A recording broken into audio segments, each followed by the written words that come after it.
Welcome to RGN, the regular guy news. I am your host, I am your anchor, Dan Black, and welcome back to the least pretentious name in news. Let's learn shit. Okay, what up? Welcome back to RGN, our second podcast of the week. This is the regular guy news. If you're new to the podcast, this is the least pretentious name in news. I don't know shit.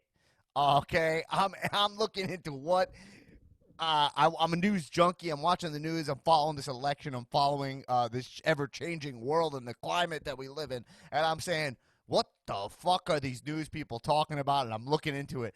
And right now we're deep into the election. Last night, I'm recording this on Friday, October 23rd, 2020. Last night was the third, I guess the second, technically, presidential debate between Donald Trump and Joe Biden, and we're gonna go into that, discuss that debate, if that changed anything for us, if we have any questions, if we have any thoughts, any concerns. But before we get into that, remember, this podcast is grassroots.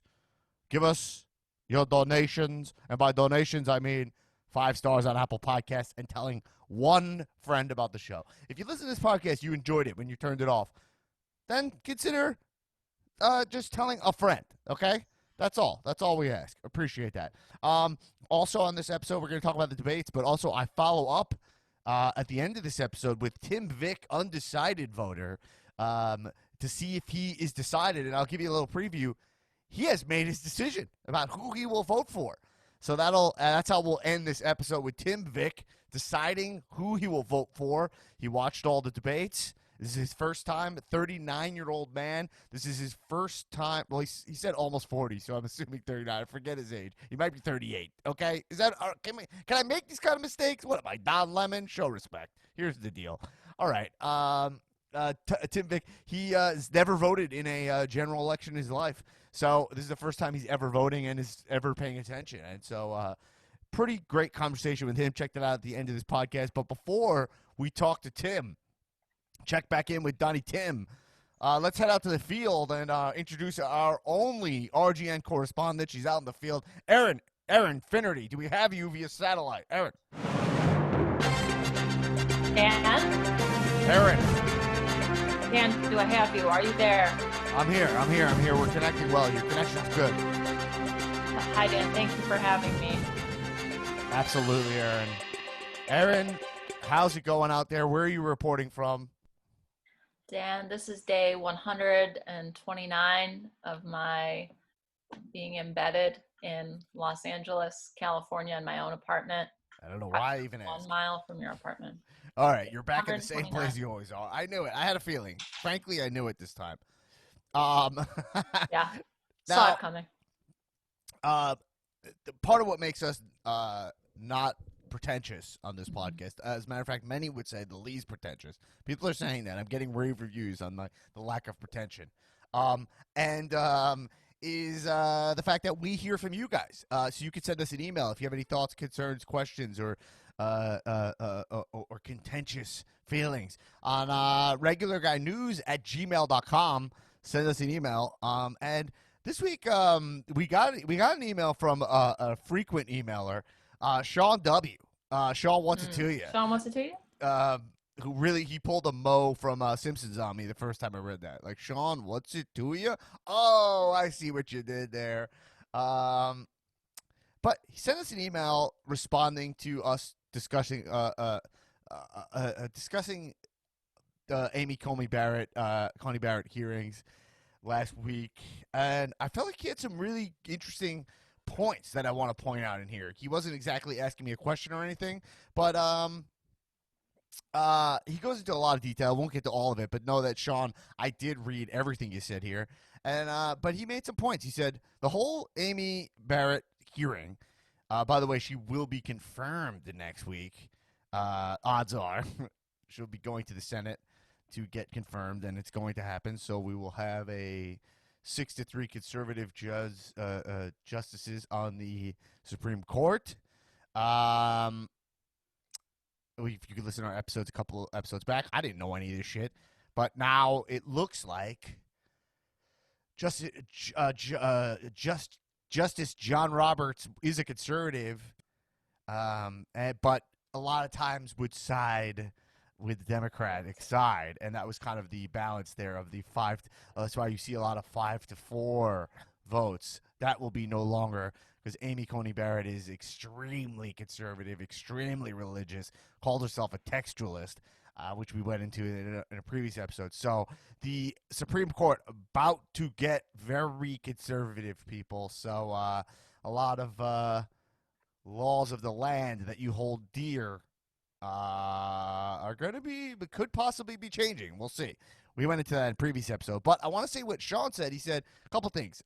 The Amy Coney Barrett hearing is a massive failure on the part of the Democratic Party that extends back to Obama's time in office.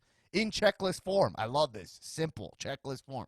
Obama's time as president saw the Dems lose the House and Senate because he wasn't willing to back candidates the way Trump has been. Interesting. Nobody convinced Ruth Bader to step down. They should have been pressuring her to do so since they knew she had cancer and she was old. Interesting. Obama should have never stopped pushing Garland just because the Senate wasn't on board. He could have done a recess appointment, which doesn't need the Senate. It's not a good look, but nothing Republicans have done since 2017 has been a good look either. So, look. Fair enough. Yeah. I think that is interesting. He said the Dems shouldn't have attended the hearing to begin with. They should have all been all over cable news and the internet media outlets explaining why they didn't attend and why all this is a sham. You cannot claim the Republicans are bad actors and this whole situation is a miscarriage of decency and justice, but then take part in it and treat it like any other hearing. This goes back to what Dan complained about with all these politicians not being clear. It's largely an issue with Democrats. They don't know how to message. The Republican Party knows how to distill politics down to catchphrase and iconography in ways that that generic corporate Dems don't. We need more people like Bernie, AOC, Rashida Tlaib, and Stacey Abrams. We don't need more people like Pete Buttigieg who speak in flowery platitudes and evasive language. We need politicians on our side who aren't willing to just play ball and are willing to call out the systems. The Dems shouldn't be at those hearings to signal the hearings are a sham. That encourage people to vote. They aren't willing to point out the flaws in the system. And that's why I don't think Biden will do what's necessary and add more justices that's packing the Supreme Court. It's what's been done. A 6-3 Republican court would mean that Brett Kavanaugh is now the tiebreaker that Dems need to persuade during cases, as he would be the next least far-right judge. Brett Kavanaugh. Let that sink in. Okay, so look, I read all that because that was great email. Really interesting. I love, Sean, you're clearly a really informed guy. And maybe we'll have you on the pod one time. I think that would be, we'd have a nice discussion with you. But yeah, I think you really distilled down, and that's part of what RGN is, part of what the least pretentious name in news is like, you distill down, like, yeah, there's a bite of the Democrats that does not exist. And right. What I find really interesting is like, but also isn't that kind of the appeal of the Democrats is that they have more moral ground based in, I don't know, I hate to say it, but reality. Whereas I feel like there's the Republican side will do what needs to be done. There's like this veil, sometimes unspoken, of like, but we're doing the right thing by Christ, so it's okay, right? Yeah.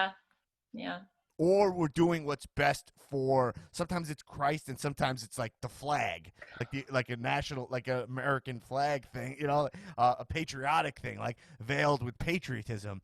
Where Republicans get away with like, where it's like we're doing it, it's for our best interest, and it's almost like, it's almost like the whole Republican platform is based in like we do Machiavellian principles of like we do what we need to get done for the good of this country. We're protecting it from softies. So like right. Republicans will always be able to get away with being shittier because their brand is we get it done, and we are kind of shittier. We know that, and like that does lead to Trump. You know what I mean? Mm-hmm. So I don't know. I've never. So I've never understood how Democrats could. I feel like they're stuck. They're going to be stuck playing the like we're sensitive to everything and like the rules matter and this and that. But then they can't win with that strategy. Right.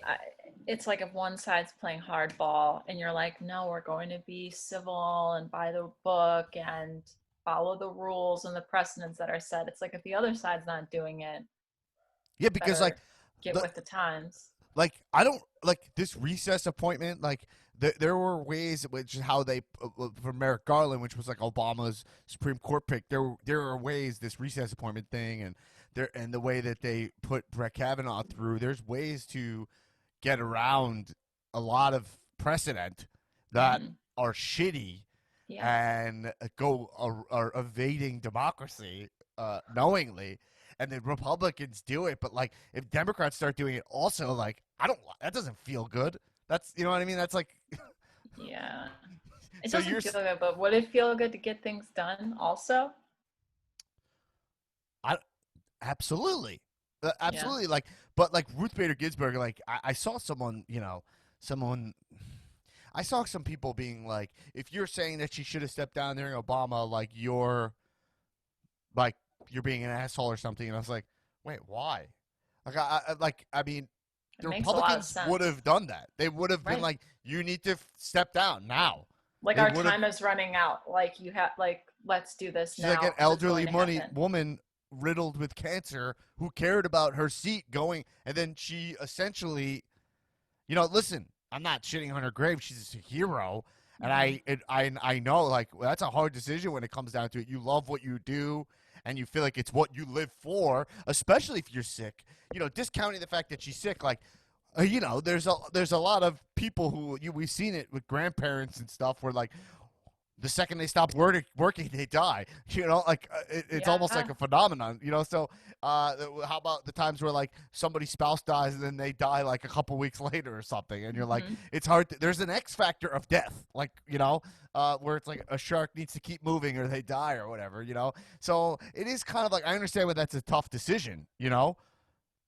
But ultimately, it does feel like Republicans would have put that pressure on harder. Like I believe in that party more that they would have been like, "You're stepping down because you're dying. Do it."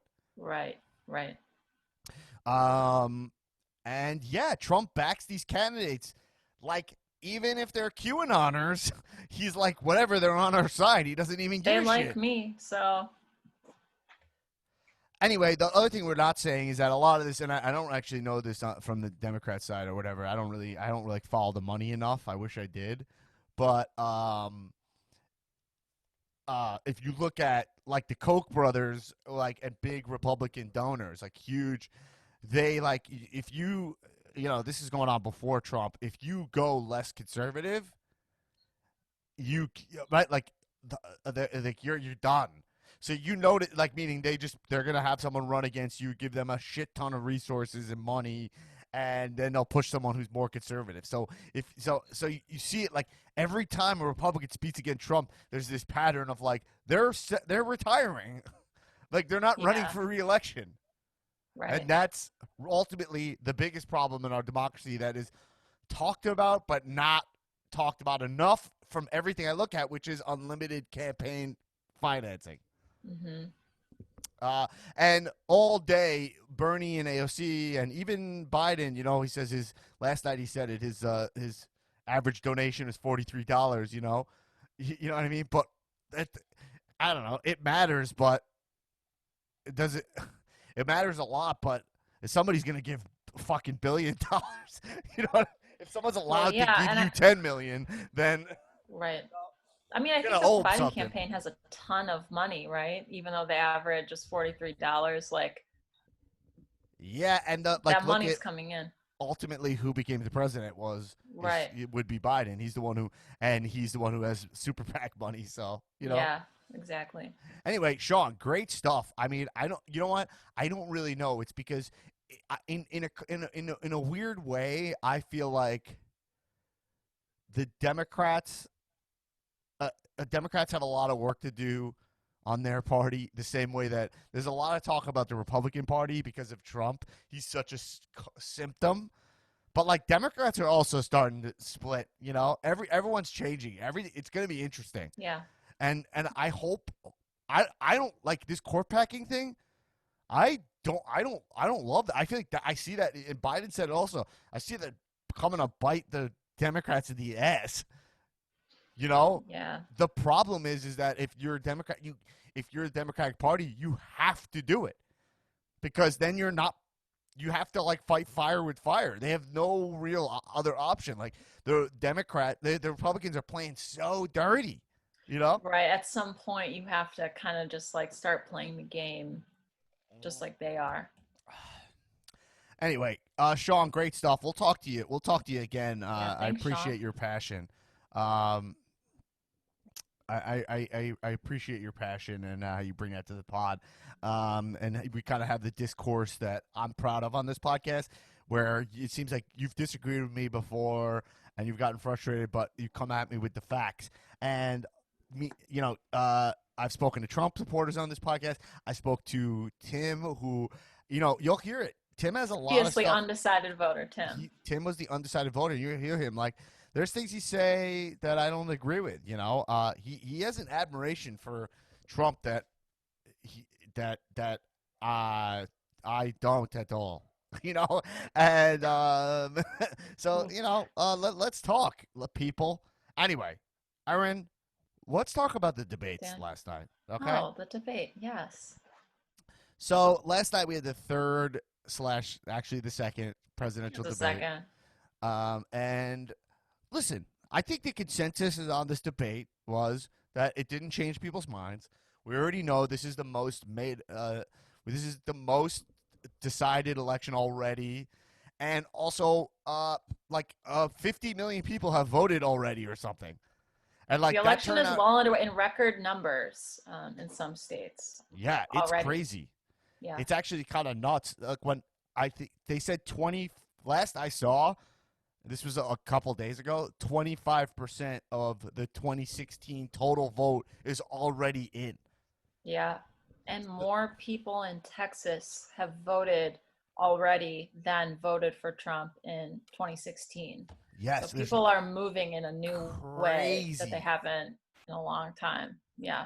Crazy stats like that, like crazy stats where you're like, right, like Texas already has more ballots in, and you got to remember, like the conversation with Hillary and Trump was like, these are the two least liked candidates ever. People got apathetic about it, and people were like, whatever, I'll vote for another Clinton, or let's just see what Trump could do. I mean, and I don't think I have a family lot of member who voted. voted for Trump, who is like, now he texts me all the time to be like, tell me like how much of a moron Trump is. But I think he was just like, at that point in the process was like, he was kind of just like, yeah, let's see what Trump will do. Like, I don't think he liked what he was doing or anything, Yeah.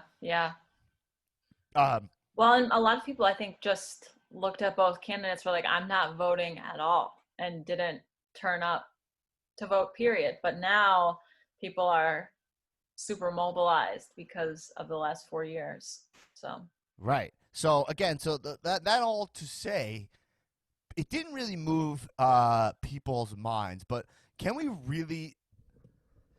I figured for this podcast we could break down what was really said in this and just do some straight up fact checking. Oh, I love a fact check. Right. So I was like, let's go through the stuff that's said here because, like, again, RGN style. I don't like. There's a lot of assumption here about like what they're talking about, where you're like, oh, I guess I have to believe this guy or believe this guy, and I find myself. I've already voted for Joe Biden. It's already in the bag, Yeah. or the cabinet that I put it in. And so that's an interesting way to watch a debate because I'm watching being like, oh, I hope Biden does well, and I'm always going to be naturally biased towards my vote not being a sham. So Right. I really try to watch these things objectively, even though I couldn't be less objective. It's bullshit. Vote's already cast. I already voted for the other guy, Yeah, and I it's like- objectively hate the other guy. You know what I mean? Right. So, but I'm like, It's just like you want to see your team do well. right. You already own the jersey, the T-shirt, but you want to see them win. Right. And so, Erin, I know we'll get to I'll do a couple, then we have your special report. But Sure. so I want to I just do too. objectively go with like the stuff that's said, like what is true. Because my brain is going to say Trump's lying. I believe he's a proven Right. liar. So let's see, is he actually telling some truth on some stuff? Like, and he just has a messaging issue? Like, let's just get it straight up into some facts. So I Right. started putting together stuff that was said, and then amazingly, New York Times had like this amazing list that they've been updating from all their writers. It's like quotes and if it's true, if it's not true, you know. Hmm. And they laid it out, and they had all the stuff I heard. They had the stuff I already prepared and more. So I'm gonna mainly Beautiful. be going by the New York Times. So listen, that's inherent left bias, I guess, but we'll gauge that as we go. Okay. So all right, Hmm. let's just keep it simple for the first one, right? Okay. So uh, Donald Trump says with the coronavirus, we're rounding the turn, right? Mm-hmm. And I'm just curious if this is based in any fact at all. Like, you know what I mean? Like, That would be good to know if it was true or not, right? right. So this is just categorically false. We're not rounding the term when it comes to pandemic. In fact, there is now a third surge, they're saying. Over the past week, there have been an average of 61,000 cases per day, an increase of 33% from the average 2 weeks earlier. Daily cases topped 70,000 for the first time since July on Tuesday, and cases are on the rise in most states, with some setting records. The numbers are deeply concerning to public health officials. In an interview last week, Dr. Fauci, the government's top infectious disease expert, obviously, said he's long been concerned that the daily caseload has never dipped significantly below 20,000. Hmm. So there's just no basis in this. We're rounding the turn. Not rounding a turn. Right. There's actually no political points to give Donald Trump when it comes to coronavirus. Zero. Yeah. I mean, what could you possibly say or do when you're speaking on a Thursday and we had this record number of cases on Tuesday? Like, it's Right. bogus. Okay.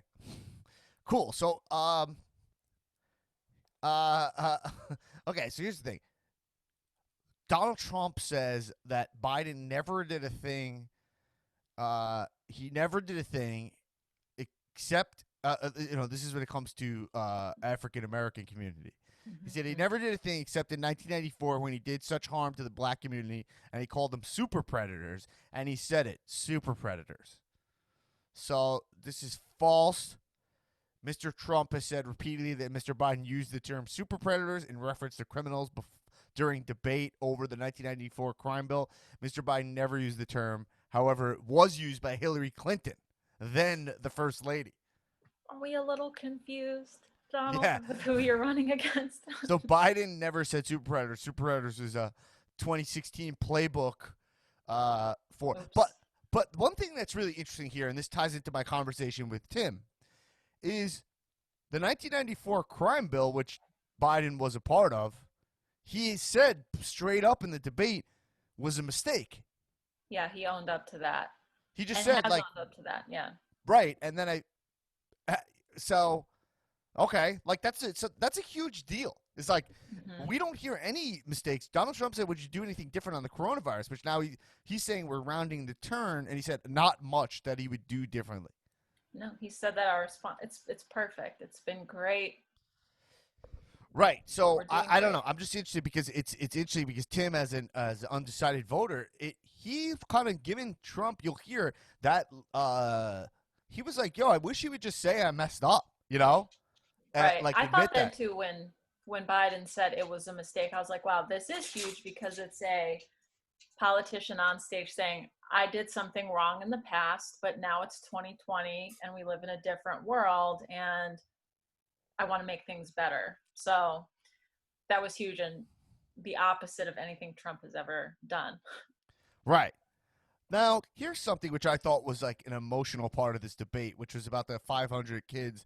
I think it was 545 is the number, kids that are Hmm. separated from their parents. And I felt like this was I feel like this was confusing to a confusing part to people because it was an emotional part of the debate. And I feel like the part, like to me, I was like, I don't know.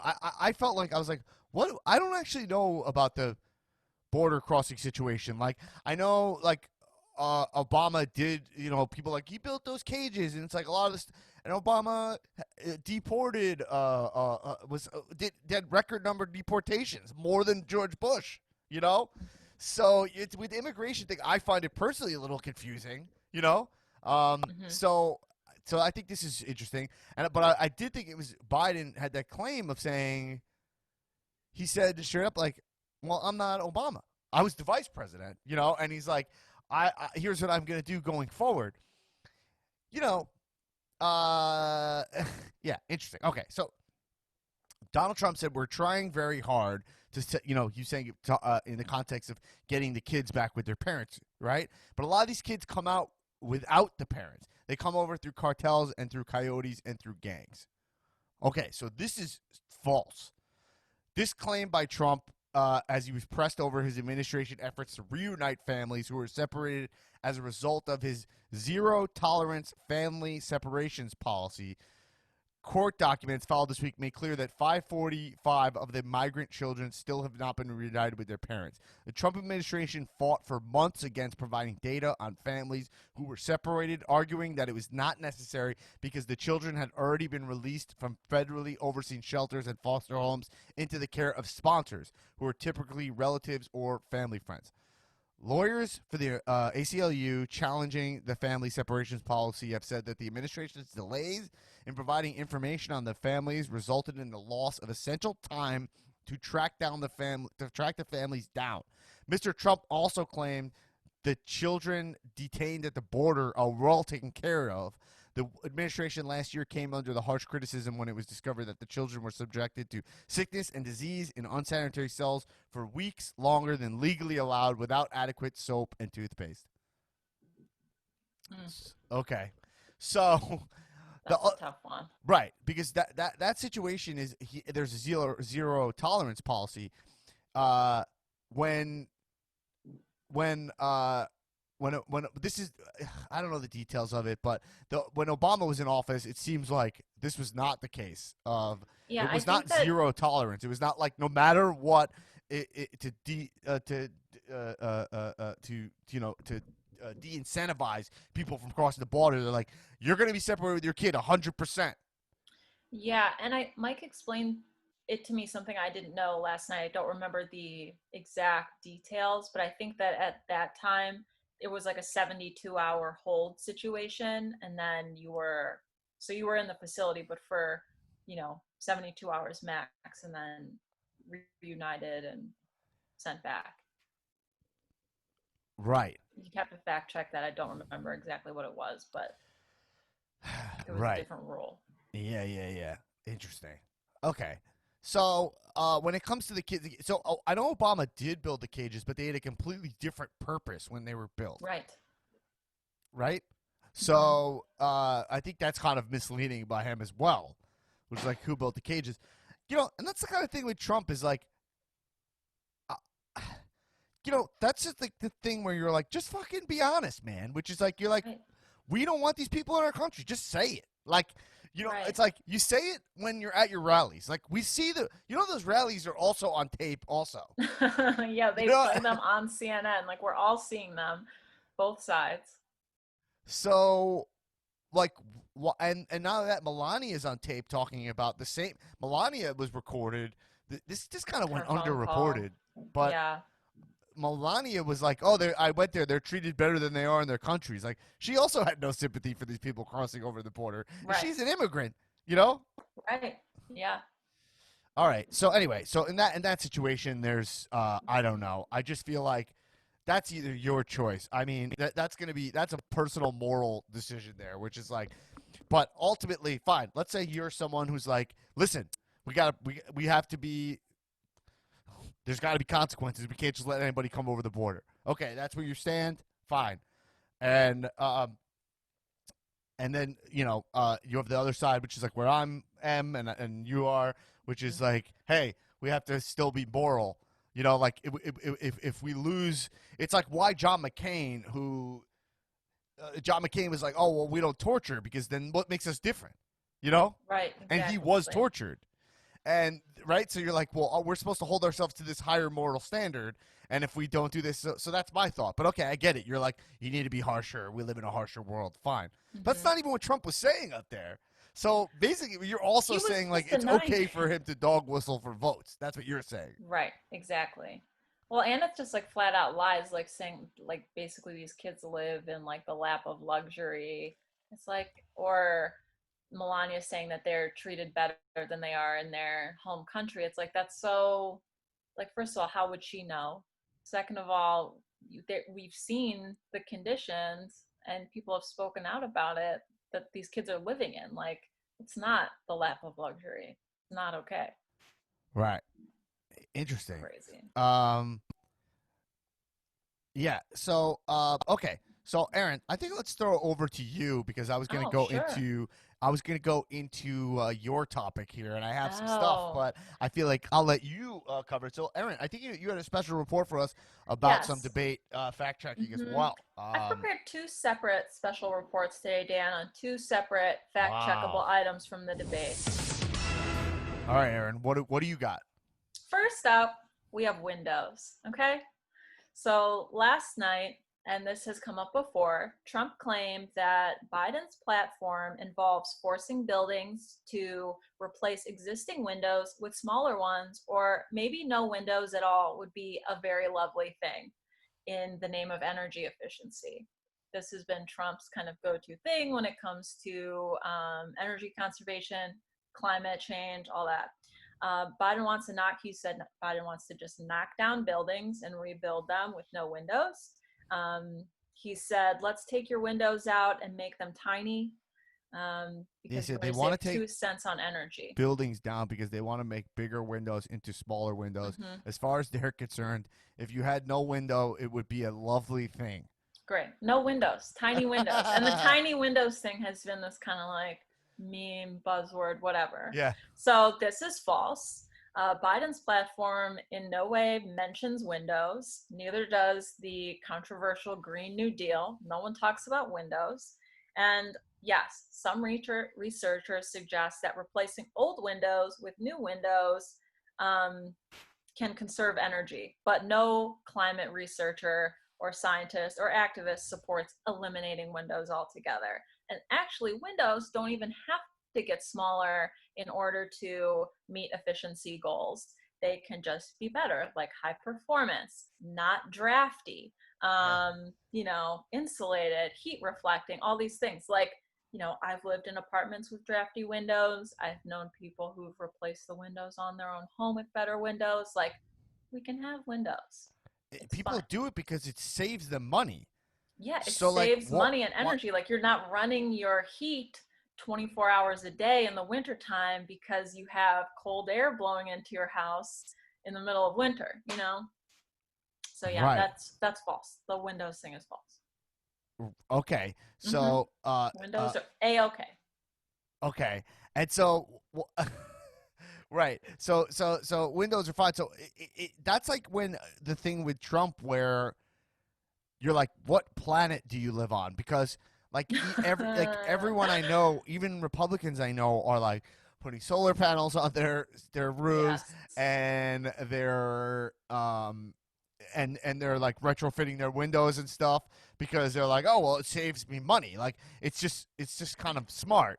And So like windows are just better. Like I've lived in like really old homes in Philadelphia where the windows were drafty as fuck. And like, yeah, your heat bill, not just conserving energy, but like you're saving more than 2 cents when you have better windows and your home is more energy efficient. So right, that, okay, that was that's false. That's false. okay, Hmm. cool. So all right, so windows are I shouldn't get rid of the windows in my house.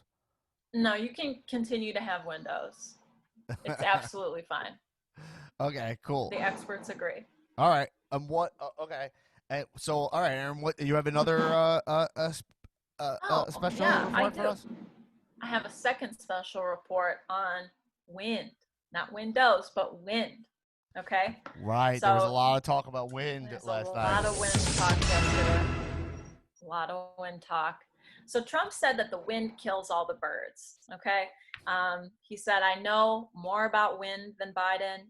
It's extremely expensive, kills all the birds. It's very intermittent. And he also said that the fumes coming up to make these massive windmills is more than anything than we're talking about with natural gas, saying that the fumes from the wind is toxic. Okay. Biden replied and said, find me a scientist who says that. You won't be able to find a scientist who will say that He said the because this is fumes. also false. It's false. He said the fumes are toxic that come out of a wind turbine. Yeah, the fumes coming up to make these massive windmills. So I don't know what he was trying to say, like, because there's no fumes that are making the windmills. Like, the windmills are there and the wind makes the energy, but he's saying that that is more harmful than natural gas that's being emitted into the environment. So if you want to talk carbon emissions, talk about the fumes from the windmills. Okay, this is false, first of all. On the Okay. subject of birds, Dan, a 2014 study found that yes, windmills kill between 214,000 and 368,000 of birds every year. Hundreds of thousands of birds. There was also a study that showed that 6.6 million birds were killed by cell and radio towers, and the main enemy of birds are cats, and billions of birds each year are killed by cats. So the bird fatalities for windmills pales in comparison to bird deaths by cat. Okay. Well, it's funny because even when Trump said that, you could see he was like, "Oh man, I know this is stupid," but he was like, "I know you're not gonna like." He couldn't help because it's like if he has a talking point, he has to say it. It's like right. He's always trying to fill this space there. So Mm-hmm. you saw in his face like it's like I know I'm gonna get hammered for this, but I'm still gonna say it. I'm gonna say it, all the birds. And he's also said, like, oh, Biden wants to get rid of all the cows because the cows are emitting natural gas into the air. Like, no, we don't want to get rid of all the cows. Also, the NIH, National Institute for Health, found that more importantly than birds, the windmills are no threat to human life as long as the turbines are sited properly with minimal exposure to surrounding houses. Right. And we live in California, and if you drive out to the desert, you can see these wind turbine fields, and there are no homes situated anywhere near the turbines where they could be exposed to any of these supposed fumes that are coming from the wind. So wind is fine. Right. Yes. Whew. Okay, so there was a lot of weird talk about Erin. So is that the end of your special report, Erin? That's the end of my special report on wind and wind windows. turbines are safe. They're not safe for birds. Safe. That is true. It's not safe for birds. Not safe for birds, but neither are cats. So neither are cats, cats, and neither are cell phone or radio towers. So yeah. Good shit, Erin. Thank you for diving deep into that. All right. Mm-hmm. So I'm going through all this. I mean, there's so many. It's unbelievable how many things, and most of them are Trump lying. Like I don't know what else to tell you. Yeah. But I want to make sure we get into into a couple topics. Let's look at some healthcare stuff, and let's look at right now I want to look at this minimum wage discussion. I thought that was really interesting, and then also well,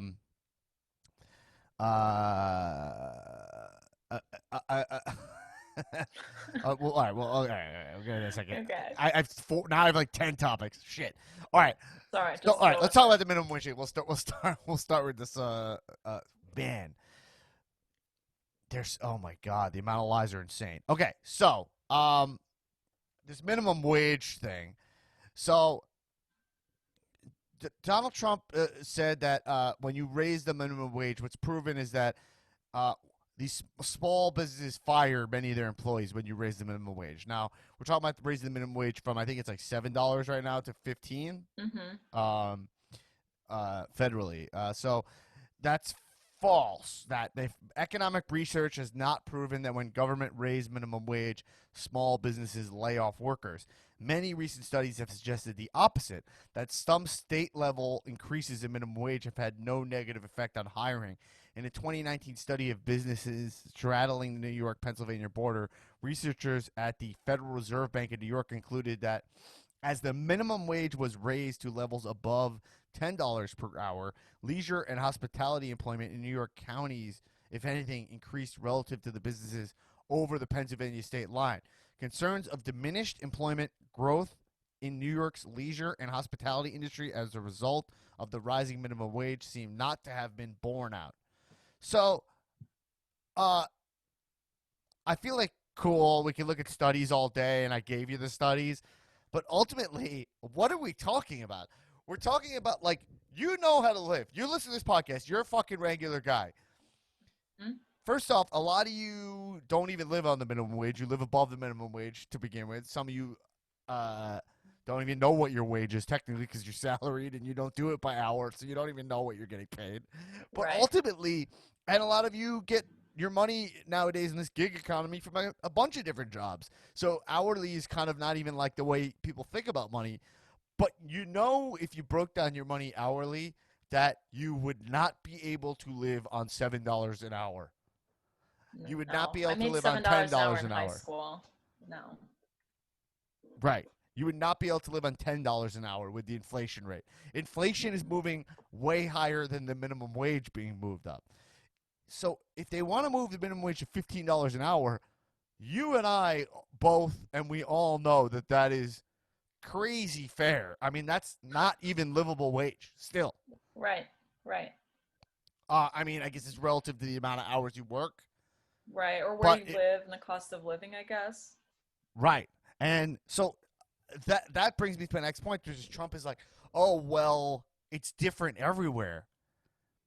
Minimum wage is not different really everywhere. Like, I guess Hmm. it is in the sense of like you could live better over here for this amount of money. So I know what he's saying, but like still $7 an hour versus $15 an hour. If you're making $15 an hour, if you're making either of those minimum wages, no matter where you live, you're at the poverty line.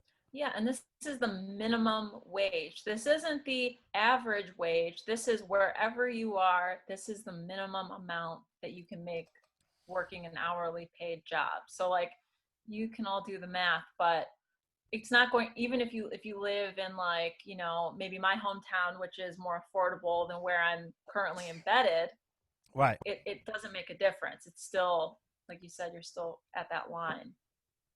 Um. Yeah. Anyway. So yeah. So with the minimum wage thing, I don't know what they were. I. Yeah. Anyway. Anyway. Okay. So let's. Oh. There's so many. So. All right. Talk about fracking for a second. Okay. Mm, I don't know why hmm. fracking is such an interesting hot topic, though. The Biden saying we're going to get off oil was really interesting. Uh. Uh. Because I felt like he would never say that, and then he kind of just did. And like I Yeah, felt like in that moment, transitioning. you're like, wow, you're gonna lose a lot of Texas voters, you know, instantly is Yeah. what I was thinking, you know. Um, but with fracking, Donald Trump said he went on with fracking. We're not gonna have fracking. Then he goes to Pennsylvania once he got the nomination, and he just, oh, we're gonna have fracking. I felt like I was like not on like Trump's side here, but I was like, why are the Democrats saying we're gonna keep fracking? Like Well, Biden is not anti-fracking, so he's not anti-fracking. Kamala was no. anti-fracking Yeah, because the she was fracking thing I think is a disparity between the right. Democrats, but Biden has been pretty adamant that he's not going to end fracking.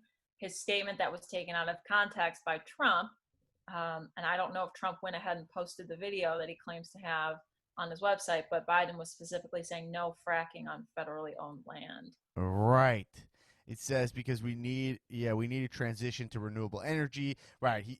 It says Biden has never called for a ban on the process of extracting oil and gas through hydraulic fracking. He's pledged to end new permits. Um, so he also assured union leaders in critical swing states like Pennsylvania that he will protect existing fracking jobs while pursuing a clean energy transition.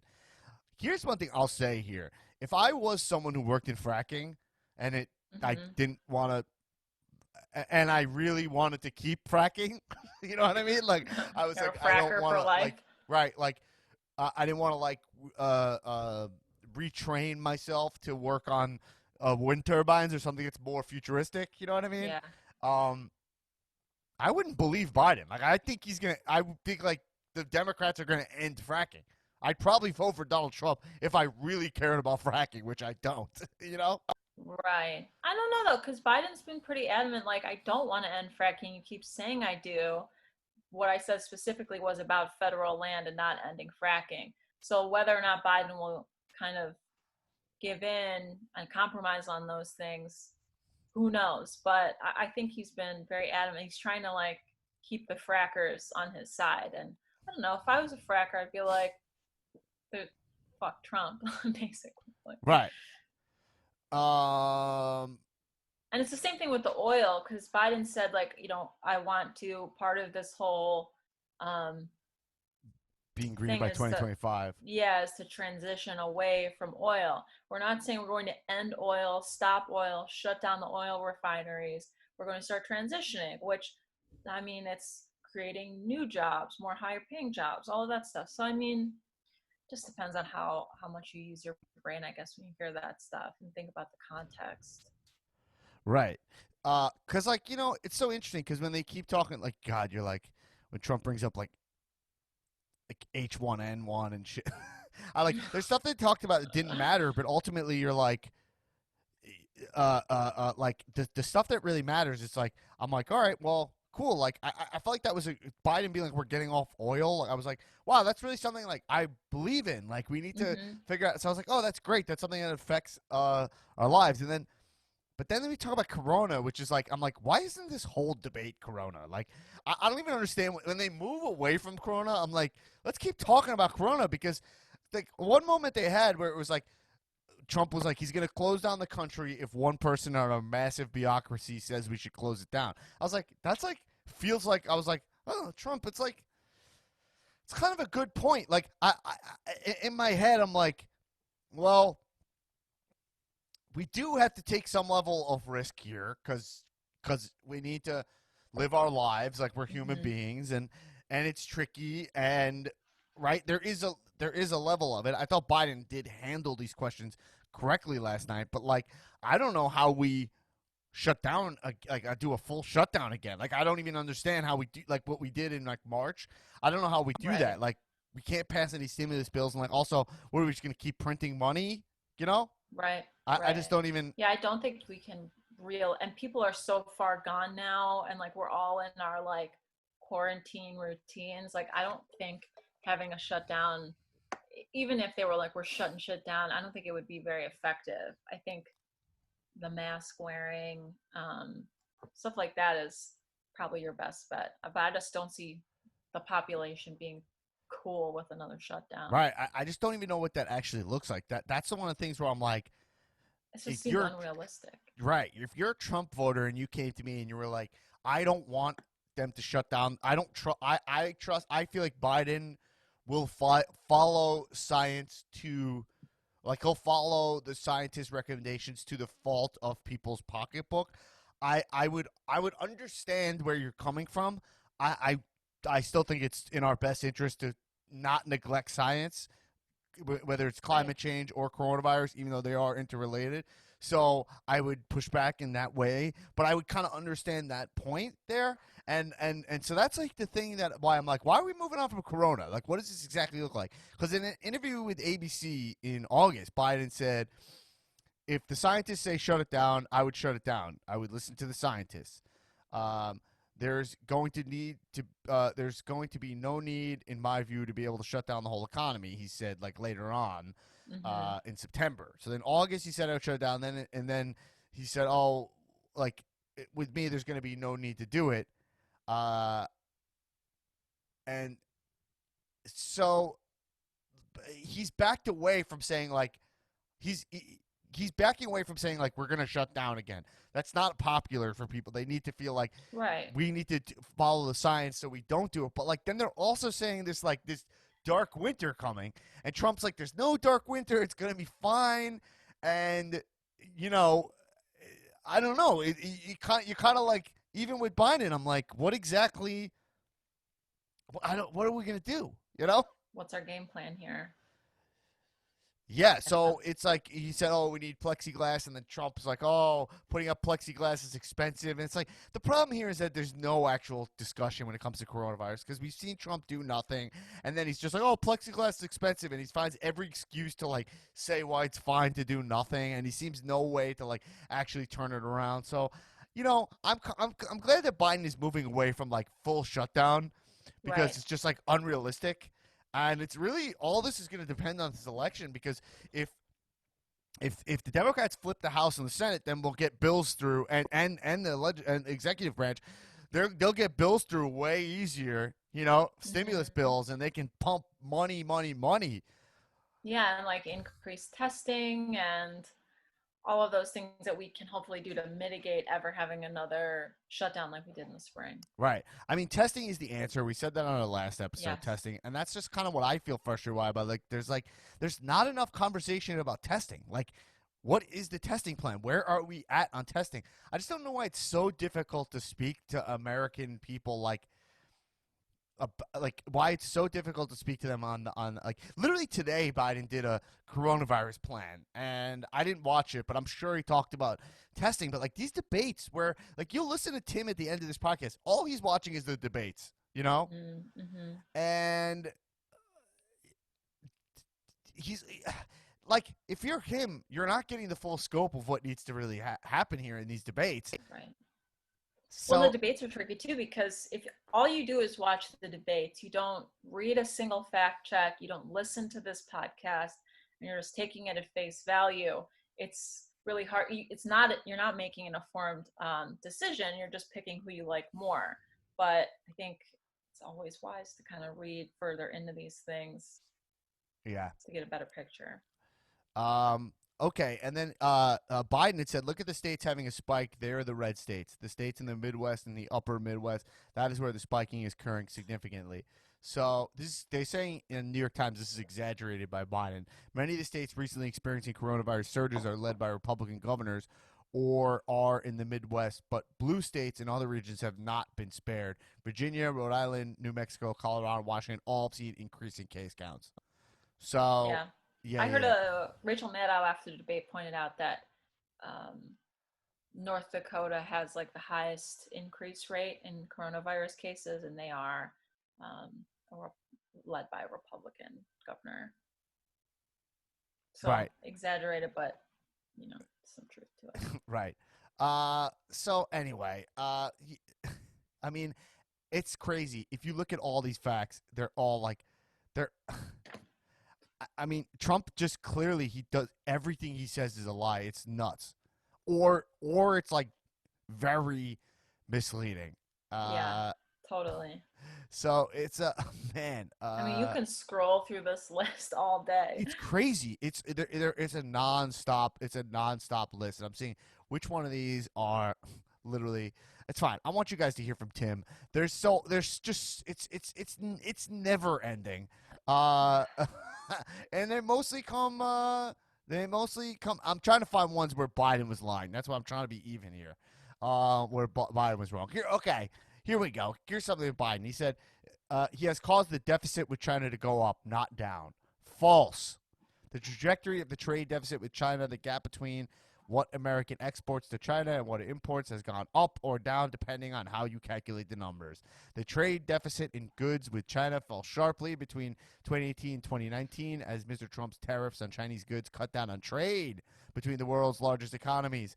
So far this year, the trade deficit with China is running below last year's levels as the United States imports fewer products amid the coronavirus. But those Mm-hmm. numbers aren't a significant improvement from the end of Barack Obama's last term. And Mr. Trump's trade war has imposed significant costs on American businesses and consumers to get to that goal. The U.S. deficit in goods with China was $347 billion in 2016, compared with $345 billion in 2019. Deficit with our countries have grown as Americans have shifted to buying goods from other low-cost countries, and the overall trade deficit is once again trending up. So Okay. I don't think that's going to move any voters, though. An No. example, I mean, where you're like, you talk about trades with China and blah, blah, blah, and you're like, is the average family talking about trade with China? Like, when they're locked up with this coronavirus. Why is this whole debate not just coronavirus? Right. I don't even get it. You know, Coronavirus, a little light dusting of climate change. Um, climate change is also something. It's like I get it. Like it's a huge issue for me, but I feel like ultimately people roll their eyes at it. You know. right. Well, I guess it depends on where you live, right? Like if your state is on fire, then your family is probably talking about climate change. But if Yeah. you're not, who cares? You know what we'll do in a future episode? I want to look deeper into this Green New Deal because, like, if you watch all programming, all news right now, it's all like Green New Deal is it's bad and Biden never supported it, and like they're using it as like a smoking gun against Biden as like, Yeah. but like Yeah. the Green New Deal, I don't know if I'm just going on just the name, which is literally all I know about it. Is that like okay, it's like the New Deal where they create a bunch of like infrastructure, government jobs, and blah blah blah. Right, in Mm-hmm. the lack of during the depression, there's a lot of unemployment, but it's for making green jobs. Sounds like a Right. fucking awesome idea.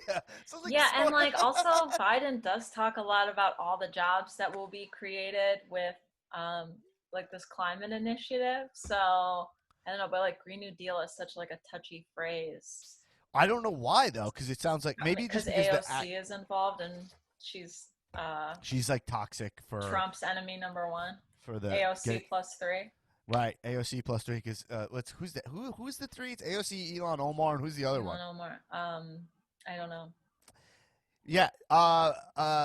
Yeah. Because it just listen. I know voters. AOC is just a no for them. You know, like they're voting Yeah, Biden, and they're happy that it's Biden over anyone who touches AOC. right. They don't. They're not digging her vibe, but I feel like that just means she's working. You know. Yeah. Oh, Yeah. Rashida Tlaib. Rashida Tlaib. Right. Yeah. Right. And Ayanna Presley. Those are her three. She seems to be the lowest name recognition of the three of the Yeah. AOC three. She's got to pull a heel turn. I think she's got to like Yeah. turn on them wrestling style and get her do her Seth Rollins moment. Oh, AOC plus three. All right. It's a Anyway, squad. look, we went through a bunch of them to you guys. Like we said, this debate didn't. I don't think it's going to shift any minds, though. I think Tim. I think this was I think this is the last thing he's going to watch, I mean, and if he you're made up his mind. undecided, yeah, He's I an could undecided see voter. He watched the debate last night. He said him and his wife are going to rewatch it because she didn't get to see it. You hear that in my discussion with Tim right now. But ultimately, most people are decided, but some people aren't. So let's see. You can listen to Tim right now. And Erin, I think we should do a Green New Deal. We should do an episode about like the toxicity of the Green New Deal. Why is that such a touchy thing? Is it just because of Toxicity. them, or is it actually a bad idea? You know? Okay, we'll I don't look know. into it. We I don't know should, either. and listen to Tim, and but I'll sign off early here Okay. to let you know. Like we'll come back next week, and we don't know what next week's gonna hold. From what they're saying, Trump's campaign's about to get dirty. That's what they're saying. They're saying like he's gonna go like old school low politics. Really? Yeah, that's what they're saying. They're saying that from what I saw on CNN was someone saying he spoke to some Trump advisors. Like his plan is to like he's gonna dig even deeper into the the tearing down Joe Biden. Like it's gonna get nasty from him. Okay, good luck. I mean, people are already voting, folks. Get out there and vote now. Yeah. So we'll come back with a new episode next Tuesday and our second episode next Friday, and that will lead us to Election Day or no? Yeah, next Friday I won't be on the show next Friday because I'll be working the polls.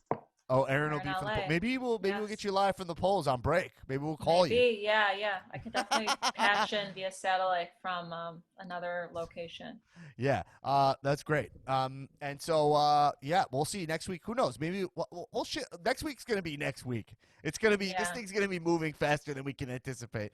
So Yeah. we'll see what happens next week, and we'll tell us our plan next week for our election. I'm sure we'll either come on that we'll definitely put an episode out on the 4th at least, but we don't know if we'll have a president elect yet. So we'll see. We'll see how it goes. Anyway, listen to this is the decision. This is like LeBron taking his talents to South Beach. This is Tim Vick, undecided voter. I checked in with a couple weeks ago. This was I spoke to him before Trump got coronavirus. I spoke to him Mm. before the VP debates. Oh my God, so much has And happened. before those 2 town halls and before the third slash second debate. So listen to Tim Vick and everybody tell one person about the show and rate us 5-star on Apple Podcasts. And hey, enjoy Tim. All right. So I'm back with following up with undecided voter Timothy Vick. If you don't know Tim Vick, he was on the podcast a couple episodes back. He's an undecided voter living in Delaware currently. Was a voter in Florida, but now is a voter in Delaware. So you'd think he'd be a Biden guy, but he's undecided. And so now we're two debates, I guess one phantom debate that never happened between the two of them that turned into dueling town halls between Joe Biden and Donald Trump. But we did have the VP debate. I know you had some thoughts about the vice presidential candidates as well. We are less than 2 weeks away from Election Day. 11, I believe we're 10 days away from the election, November 3rd. So, Tim, welcome to the show again, first of all. Thank you, Dan. Appreciate it, brother. So, Tim, first off, here's my question to you. A couple questions, just rapid fire yes or no's before I get you all those details. Have you voted yet? No. Do you plan to vote? Yes. And this is, like we said last time, this will be your first time ever voting in a primary, in a general election, right? Yes, sir. Yes, cool. All right, so did you watch these debates since we last Oh, spoke? absolutely. I've seen every debate from start to finish. All right, and so So Tim, where are you at? Where are you leaning right now? I know last time we spoke, you had said that you didn't love Trump's behavior, but you kind of admired his I don't want to say attitude passion. His toward attitude, everything. and you feel like he knows what he wants. He has a go get him attitude that you seem to enjoy. But you felt like Joe Biden was more presidential or more of a classic politician. He reminds me of my dad, but Right. a president form, if that makes any sense. Joe Biden's that laid back guy. I've never seen a president that would be Joe Biden's style as of yet. My Right. personal opinion, because Joe's like that guy you all want to hang out with, Yeah. And also, Joe Biden is going to be one of the first. I don't actually know if this is ever, but in modern history, the first president who's not like an Ivy League grad. Yeah, because did he go to Delaware State? University of Delaware. Oh, okay, that's where okay. I went there as well. That's where I went to college. So yeah. So give me your thoughts. Where are you leaning right now? What are you thinking? Well, with the vice president debate, everything that Pence said, he had that liar tone. Like he was just a liar when things like those were just pre-recorded things in his head, the things that he was spitting out. And God forgive me, I cannot remember Biden's vice president's name. Kamala Harris? There you go. It's Harris. And like the way she got the attitude, like when she knew something was wrong and he was lying, the way she held it back, and you could tell it was just pissing her off, and she just wanted to choke the shit out of him. Like Yeah. I respect that because, like, dude, like when you feel so passionate about something, you know what I mean? Especially something like that, you can't hold it back, but you get the face. I love that. And like I said, just the final remarks that Pence said, it sounded great, but it was so pre-recorded, so to speak. It was so fake. So you think that Pence is not authentic or not correct? Honest? He's a robot. Right. That's what it is. He's a robot. Right. And you think Kamala was more natural? Yes. Right. Absolutely. And what specifically, any lies that pop out to you? Remember, was it just a general tone, or was there anything that you were like, that feels like a lie? I mean, he's the head of the COVID response team, right? He's the head of the COVID task. Yeah. So in that, just his reaction, the way he would speak, just so mono. Like when somebody's mono, is just like there's no energy behind it, and right. Just some of the things. I mean, there was so many things said that you were like, I know he said that, but yet you just said you didn't say that. You know what I mean? Like, right. I don't know. Okay. But that so the Kamala whole thing. Harris, you were kind of you didn't even remember her name here, and you also said in our last discussion, you were like, I have some questions about her. You were very confused. You didn't know her basically. You don't know Right. who she was, and you Right. know Pence because he's been the vice president, right? So, Right. but you seems like you thought she did a good job. Seems like. Absolutely. Oh, absolutely. And you Hands down. felt like you kind of sounds like you trusted her, to be honest. You distrusted Yeah. the vice president and you trusted Kamala Harris. Yes, absolutely. 100%. Interesting. Okay, so let's go. And let's go to the top of the ticket, Biden and Trump. We've seen the. Did you see any of the town halls they did? No, unfortunately, I did not because But you I saw don't know why. I just didn't see it. Right. Well, it's okay. It was confusing. It was supposed to be a debate. It was on two different channels. Why? Right.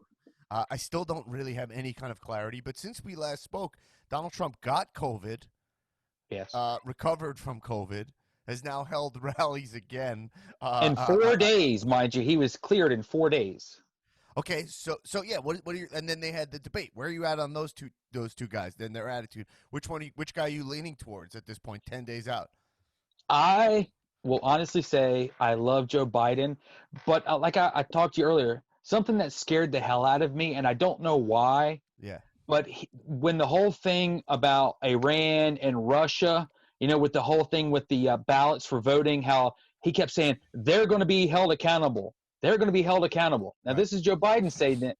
And, I don't know, but when he said that the second time, all I can think of is World War III. I don't know why. It was just the way he said it, we're going to get you fuckers. It's like just that whole mentality. He threatened. Yeah. Them, right. And, dude, Russia, I mean, we all know what that's going to be. You know what I mean? Yeah. And at least Putin and Donald Trump can, cohabitate and actually talk. Right. But just the way he just said, we're going to get you, there'll be, reciprocations for it. And I don't that really scared the hell out of me. You're scared of absolutely. Physical fight. Absolutely. Right. So you thought Biden had some fighting words that that kind of turned you off. So is that something that's turned you off about Trump in the past? Because he's been very aggressive towards certain leaders, right? And he is soft on Putin. So you like that he's soft on Putin? You kind of say. Well, I'm not trying to make that leading. I'm just no. No, it was just okay. He's he's a snake oil salesman. He's slick. He knows how to bullshit. Example, he said, he's good at it. With North Korea, he said about Kim Jong-il, I'm just giving you an example. He called him Rocket Man. He said, if you make another move, you'll be hit with fire and fury for the likes you've never seen. So, those are also huge. Those are huge threats. And also, Biden's threats were mainly sanction-based, right? He said, when he's talking about China, he does believe in, more, let's just look at it across party lines, democratically. Democratic Party leans more towards sanction-based punishment and inclusive, worldly, UN-style punishment. So it's more sanctions and based. So you hit them more financially, right? Then you hit them with actual bombs. You know what I'm saying? Right. So that's how I heard it with Biden. I actually the way I heard it was that I trusted Biden that he would use the diplomatic solutions at his disposal over a Trump, which he'll either do nothing or drop a bomb, is how I feel. I don't know if you feel that way though. No, see, I think Donald Trump is one of those guys that will talk a big game, but when it actually comes down to it, with something like that, because I mean, to some aspect, Donald Trump does think about things, to a certain extent, when the actual action, the actual action ain't happening. Not as in living in the moment, but the actual action of doing something. He actually does think about it. And like I said, I loved everything that Joe Biden was saying last night. He was quick with, the offense last night. Everything was great. I really thought Joe Biden did a great job last night. He really did. But just when he said those words repeatedly, that freaked me out big time. Well, okay, cool. And so, but are you still undecided? And one of those things where if you had to go to ballot box. This is actually how they do polling, Tim. What they do is they would call you up and they'd poll you, and they would say they won't poll you because you're in Delaware, which is already going to go for Biden, But they'll call you and they'll say, if and also Delaware has such a small amount of electoral votes, it can't shift the race really. But Right. so what they would say, if you had to vote today, what would you do? That's how polling is. So right now you're at the polling place, and you had to pull the lever. Where do you go? I might have to say Biden. You would go Biden. Yeah. And what when you made that decision right now, when you made that, why? What was it? What ultimately pushed you? Because it comes to the whole views, pro-life, pro-choice, guns, no guns. Like, that's the one thing that was in the back of my head that I just, between Republican and Democrat, I agree, but I don't agree. And it's like, but the way that Joe Biden came from nothing to be successful, he knows what it's like to be the poor man and come up. I think that in my heart of hearts that he's going to have more understanding for the people that lost everything that are coming up. That's my go with it. Right. That's why I'm going with Biden. I'm hoping I'm right with that. And then also seems like Kamala impressed you enough where she didn't. Oh, absolutely. She didn't seem to be a concern to you. You know what I mean? Yeah. Where the last time we spoke, you were like, I don't know. She was a big question mark for you. You know. Right. And Pence seems like you had some distrust in Pence because these are two elderly men, right? So they're both heartbeats away from being the president. Like, Right. very in a pretty realistic way. They have extremely stressful jobs, and they're both men in their 70s. So I was going to say, because if Biden wins, he'll be the oldest president in history. Yeah. And Trump's already the oldest president in history right now, Right. I believe. So Right, he's 74 and Biden's 77. So, they're both, listen, modern day, you know what I mean? It's not, Dude, if the modern day- president got cleared in 4 days from Corona, they're going to keep Biden alive and kicking. Well, absolutely, because he was, he got access to treatments that none of us could get. I mean, Exactly. that Regeneron treatment that he got is not even approved for any use. Like, it's not emergency authorized. It's just they gave it to him because he, So okay, so you pulled for Biden. Is there anything Trump you think could do in the next 10 days where maybe you would just go Trump? With the whole COVID thing, I give you the best example. He says we're weeks away from the release, right? And, they did all these, miracle things to him to help clear him. And he's, can never get it forever and ever. So he thinks. And we're not weeks away. Exactly. Like, that's just a physical impossibility. And then he's talking about, he's going to have the military come in and dispense it. Dude, that sounds like martial law. Like, don't even hint toward that shit. Like, that's not even funny. But, honestly, like, if Donald Trump came up and said, look, America, I fucked up. I want to start over, get fresh. This is my plan for healthcare. This is my plan for, the doggone thing with the money. COVID the stimulus package, for small businesses. If he came back and gave me an exact, instead of, a cloud of ideas, and gave me an exact, I could be diverted to Donald Trump. Yeah, Tim, you said exactly what I was thinking. I mean, you said exactly what I was thinking, which is like, I really think Trump did himself a disservice, especially last night, although it could have been sooner. But last night was his 50. They're saying 55 million people watch this debate, right? So that's the biggest audience he's going to have going into the election. I feel like he did himself this major disservice by the lack of specificity and preparation. Yes. And I think that people are smart enough now, they're paying close enough attention now because their lives are actually changed by this crisis, that I think people are smelling the bullshit of the lack of specificity, and they're seeing that lack of prep, how that permeates his presidency and this whole crisis. That's what I'm saying. So if I was Donald Trump, all I would have done, I mean, I would have done a lot different, but last night, let's say going in, I was Donald Trump, I did that. What I would have done is just studied, I'd be like, hey, someone in my huge staff, give me bullet points of exactly what we're going to do instead of just repeating ventilators, which hasn't even been a mainstream issue. Or $3.5 million that Joe Biden's son got. God, I'm so tired of hearing that. Right, like, right. I'm saying no one, no one was like, "Oh, Biden's son." It's like, who cares about Biden's son? Let's talk You're about worried about your America. son, right? You have 4 kids, right? Exactly. You want to know about your? I don't know if you have any sons. I know you have a daughter. Yeah, I but got three boys and one girl. 3 boys and 1 girl, right? So I'm saying you want to know about your sons. You know what I mean? Yep, Oh man! absolutely. Not to mention Biden's kids are adults at this. They're like probably 60, 50-year-old men, and he's Yeah, they're 50-year-old up there. guys. So it's kind of like they're adults, man. They're separate. I'll judge them on their own merits. You know what I Right, mean? exactly. So yeah. So it seems like the lack of specificity with Trump. You know what? You said exactly the thing. I think Trump would have easily won this election, and he might still win it just because people despise, they because we're so tribal right now. But I think he Right. would have handily won this election if he did exactly what you just said, which is that around even June, let's say, which is pretty generous. Around Right. June, he said, "You know what, guys? This thing came in. I was trying to protect everybody. Had it wrong. We need to take this seriously. Put on the masks," and then started doing Defense Production Act and had a federal response and turned it around. And then he could say, "Hey, listen, my first attempt didn't work." And people, with an unprecedented thing like this, I think people like you, my vibe is, and that's why I like talking to people like you, Undecided, who I think would have voted for Trump, is if he admitted that fault and then turned it around and said, "Hey, with this thing, I made a mistake there, but now I've shown good leadership," and you Yeah. would have given it to him. Same thing as like a Governor Cuomo who messed up with the nursing homes Yeah. in the beginning in New York, and then now it's a talking point constantly. In the beginning, he said we keep people in nursing homes or whatever, blah blah blah. But like, if you look at New York now, no matter what Trump says,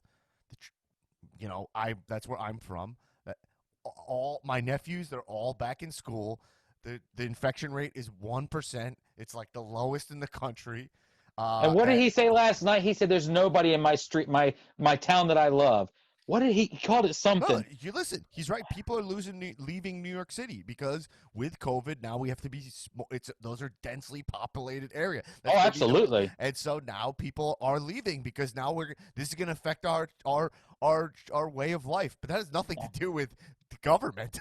That's Yeah, exactly. the Yeah, virus. yeah.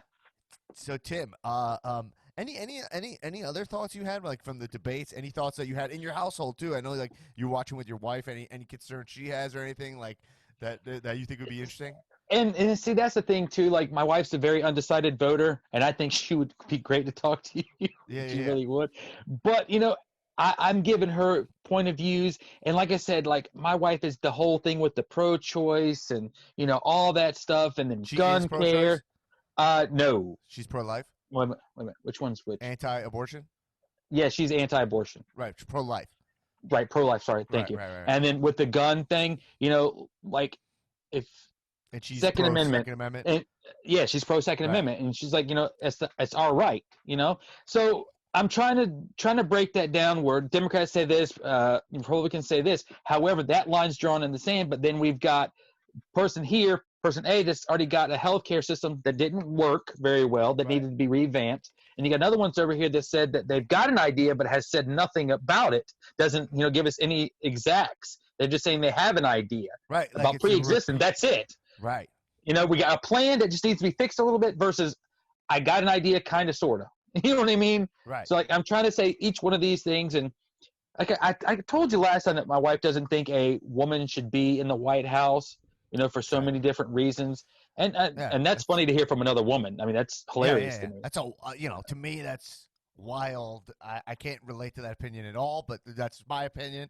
Right. But okay, I'm hearing you out. Sure. And so it's just like all these different things. And I truthfully don't know if I went over there and said, "Hey, Angel, who would you pick right now?" I don't think, because unfortunately she slept last night. So I was kind of updating her today. Right. She is, I think in the next hour, we're going to sit down and watch the debate again, Right. so that way she can see it. But, she's scared just as much as I am because, like I told you, I lost my job. You think she's going to vote Trump and you're going to go Biden? I'm If you only don't going to mind say me that. asking. No, You don't wanna I'd say speak she's. for her, but I think she's going to go Biden. I think she's going to Right. go Biden. I truly do. And like I said, it's just, with me losing my job with COVID and trying to find a new job, and then, companies telling me that I'm overqualified because I have a bachelor's degree. Like, Right. what does it matter? You know what I mean? Right. And it just sucks that, I lost my job because of it, but yet now I'm having a hard time finding a job. So I need as much help as I can. I've paid my tax. I've done everything I'm supposed to do. I've done it Right. by the book. But like, we can't, dude, family of 6, one income right now. Right. Can't get EBT. It took 4 months for me to get my first unemployment check. Right. You know, my son has a brain tumor that's Right. growing, you know, and medical with him that we, Right. you know, if we lose And it, you're on Medicare right now, right? Yes. Right. Yeah. So that's what I'm saying is that right. You told me that last time, or Medicaid, but you know, but, Yeah, I know what you meant. yeah. Right. Well, I didn't mean to interrupt you, but I'm saying it's like that's such an interesting thing because like I don't understand how and this is why I speak to you is I don't understand how someone could see Pence and Donald Trump and trust them with your health care, you know, when they're directly have no plan. You know, and Yeah, absolutely. right, and before Obamacare, and Obamacare is flawed in so many ways, but still, right now, 20 million At people least it was are an covered. idea that they went with. Right, At least tried it. right, and you're working towards correcting this issue. Before that was private insurance companies running rampant, you know, and then Yep. wouldn't you be? I feel fear, even though I don't know your son, but I feel fear that they're going to deem him as a pre-existing condition if they pull him off of ACA. You know, and right, That's what we're because scared of he too. has a pre-existing condition. Oh, technically. absolutely. And so Yep. it's like you're trusting a Trump mandate, which is just him in his office writing on a piece of paper, whereas And just Biden, spitballing, throwing it back and forth. Yep. right? I believe Biden, and I believed Obama, you know, because he would, you know, he'd tell the story about his mom and when she died of cancer, and then he actually enacted Obamacare, so you could trust him by his actions. So like that's what's so interesting to me because there's so many voters like. You know, I know you said your wife's likely going to go Biden, but there are a lot of voters like your wife who are more extreme in swing states who are pro-life and they're pro-Second Amendment, um, and that will push them towards voting for people who actually don't have their best. That will not affect their life in a I in a get you. really Okay. helpful way. You know what I mean? Like, Right. right? Because I'm trying to be sensitive to it because I'm not disrespecting any issues because I understand Yeah, why yeah. those are important issues to people religiously and I understand it. But like when it actually comes to the kitchen table, which literally Trump last night said, like, "Oh, you're being a politician talking about the kitchen table," but no, like You've had really, 47 years. you sit at the kitchen table Exactly. and you look at your son and you're like, who of these people are actually looking out? Like, who will actually help me here? So it's hard for me to trust Trump. So I'm so interested in the people that do. You know? And like I said, I was naive coming into it, but like now that I've really paid attention, and that's sad, he's been in office for 3.5 years now, and I've really never paid much attention to him Right. until now. And so he's been screwing up now for going on almost 4 years, and I never paid attention to it. And that's sad because I think that's what the rest of the U.S. is doing now, is they're finally paying attention. They're like, we voted for the man because he said you're fired, but now looking back in retrospect, they're like, oh my God, we really screwed up. We need to change. And I think that these debates have proven to the U.S. people, like I said, he could still turn it around by saying, yes, I screwed up. You know, I don't think he's going to do it. Right. I just know he's not. When he says a lie, he sticks to it till death. So, but you know, I just. So even you saying, is there a chance if Trump literally in the next 10 days said, "I messed up, I'm going to fix it," you would vote for him? If he came out and said, you know what, America, I apologize. I'm a big dumbass. I screwed up, and I want to do it right, and I apologize. Yes. But you know as well as I do, it's not going to happen. Well, it's not going to happen. But I'm so interested. I'm so fascinated that you would even trust him or give him a second chance. But that's the thing, though. You know it's not going to happen. That's why I'm being. You're being generous. Exactly. Yeah. Right. Let me ask you something. Watching these, you never voted in the past. These debates seems like, oh, you want to watch it back. It's important for you, to your wife, to actually see it because you want to be as educated as possible going into voting. I'm curious, would you have watched all these debates in what drove you to actually watch all of it, you know? You know what it is? Because of everything that's happened, I don't, like I said, I don't know if it's because I'm almost 40. I don't know if everything just hit me all at once that for some reason, just everything I've heard in the background just about Trump in general had always caught my attention. But, it was all hearsay. I had no right to talk about politics because I didn't know. Mhm. And that's the truth. So I wanted to actually have an input. So that's why I started listening to these debates to hear what this person's saying, this person's saying, coming together. Well, this is wrong, this is wrong, this is right, whatever. But, I just felt like it was time for a change. But I really was interested. Like, I really wanted to know the person who was going to serve the next 4 years. I really wanted to know them. I wanted to know where they were coming from. I want to know whose back they had, not just the rich, not just the poor, you know what I mean, down the line. But, that's one thing. Like I said earlier, Joe Biden seems like he cares about the people that are started from the bottom. Now they're here. Yeah. Yeah. But, yeah. Donald Trump, unless you're a cajillionaire, he don't care. He Right. really doesn't. Right.